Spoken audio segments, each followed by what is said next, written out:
Good morning, dear students. Today we are going to do the characters in the play The Post Office by Rabindranath Tagore.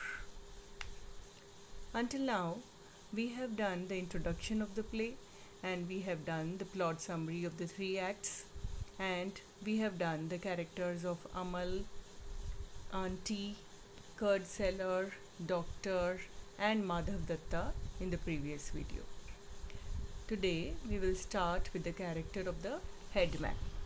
The headman is a town bully akin to the modern version of a mob boss, Dada, which we call. Most of the townspeople are afraid of him. Both the watchman and the doctor head in opposite direction as soon as they see him coming. Even Madhav begs the headman to be kind to them. The watchman says that the headman's entire job seems to be troublemaking for everyone. This assessment proves true when the headman takes it upon himself to report Amal's perceived insolence to the Raja. However, the headman's plan backfires, and instead of being upset, the Raja decides to visit the boy and to send the royal physician to care for him. The only people who are not afraid of the headman are Thakurda and the royal physician. In the last act, both indicate that the headman should leave the house. Thakurda also defies the headman by pretending to read the fake letter he has brought to Amal. The next character which we are going to do is the Raja's character, the king. The Raja, like Amal's auntie, does not appear or speak during the play. However, references to him drive much of the plot. Amal wants to work as a mail carrier for the Raja, and he also hopes to receive a letter from him someday. His hopes cause the headman to complain to the Raja, but this only results in the monarch's plans to visit Amal. Though Amal dies and the story ends before the Raja appears, his emissaries stand beside Amal's deathbed. Now, I'll tell you just a line or two about the Raja's herald or messenger. The Raja's messenger enters to announce the Raja's impending visit as well as the royal physician's presence. Going on to the royal physician's character. The royal physician is likely more talented than the town doctor, and he immediately contradicts the doctor's orders, demanding that the room be opened up to allow the fresh air in. He also talks to Amal about meeting the Raja. The physician wants the headman to leave before the Raja arrives, but he relents when the innocent boy says that the headman is his friend. The physician knows that Amal is dying and he is kind to the boy, telling everyone to be calm. He says that Amal's sleep is coming. I will sit beside his pillow as he drifts off.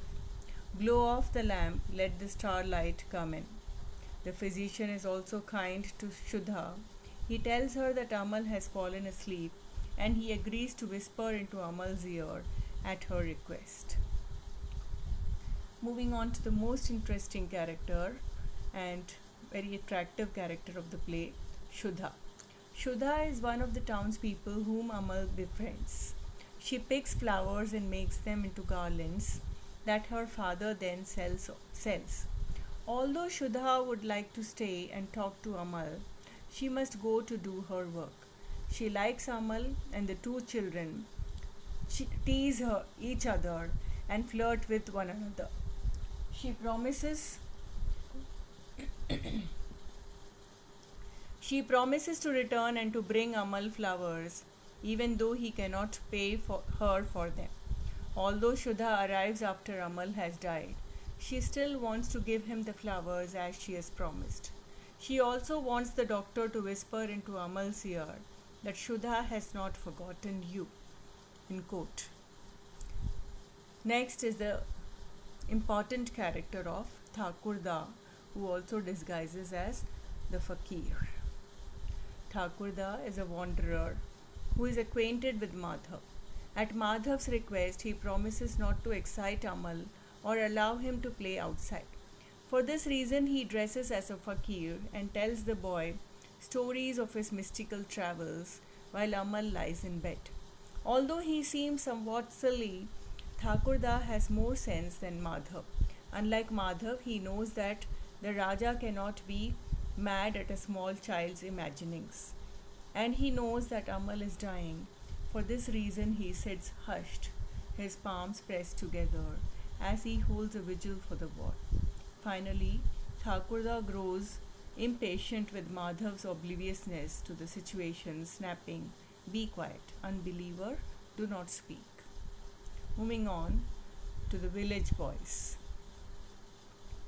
The village boys are a group of children who pass by Amal's window. The boys invite him to join them, and when he says that he cannot, they encourage him to disobey. Despite this, the boys are wary when Amal offers them his toys. They want to know if he will regret giving them away, if they can really keep the toys, and that no one will punish Amal for giving them away. When Amal dispels their doubts, they agree to come and play with the toys outside of Amal's window each morning. Moving on to the character of the watchman. The watchman is one of the passerby whom Amal speaks with. Although the watchman tries to frighten Amal by threatening to arrest him, Amal thinks that this would be a great adventure. The boy asks the watchman about his gong, which is used to announce the time. From this conversation, the watchman makes a pun.